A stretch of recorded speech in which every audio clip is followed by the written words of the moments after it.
Maayong buntag sa inyong tanan. May nabasa ko na nga gusto na ako i-share sa inyo. Nga kung unsa pagkamaayo sa atong Dios kanato, nga unsa nga pagkamaluluyon ang Dios kanato nga bisan pa sa umpisa kay adan og kaiba hangtod karon sa atong katapusan nga panahon.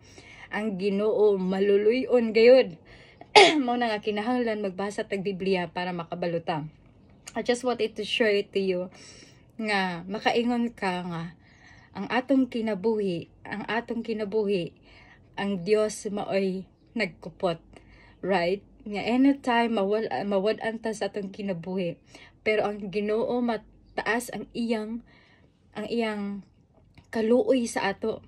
So basahon nato sa Psalm 78 verse 38 and 39. Ingon siya diri, but He, God, being full of compassion, forgive their iniquity, di pasahilo taniya, and did not destroy them. Wala taniya laglaga. Yes, many a time He turned His anger away.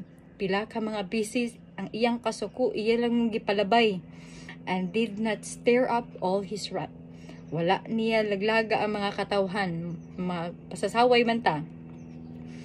For He remembered that they were but flesh, a breath that passes away and does not come again. Ang verse ang sa Bisaya is nahinumduman niya nga sila mga tao lamang nga lumalabay sama sa hangin. Mauna nga kinahanglan magbasa gud tag Biblia.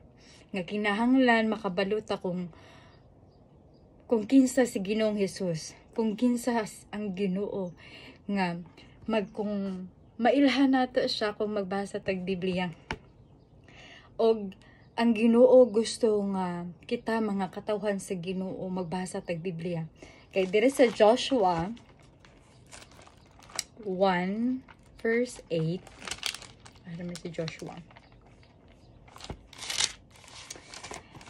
Sa Joshua nga no kini nga Biblia, kinahanglan gud to magbasa. Nag-ingon diri sa Joshua 1 verse 8, for this book of the law shall not depart from your mouth. Dili mawagtang sa atong mga baba, but you shall meditate it day and night. Kita magabasa or maga-meditate sa adlaw ug sa gabi that you may observe to do according to all that is written in it. Nga tanan kung unsa man ang nakasulat diri ato pagasundon. For then you will make your way prosperous, and then you will have a good success. Sa pagkamaluluyon sa atong Ginoo, kung kita magabasa sa iyang Biblia, atong makatunan ang mga success nga atong kinahanglan, nga bisan sa mga kalisod, ang Ginoo magatabang kanato. And that's it.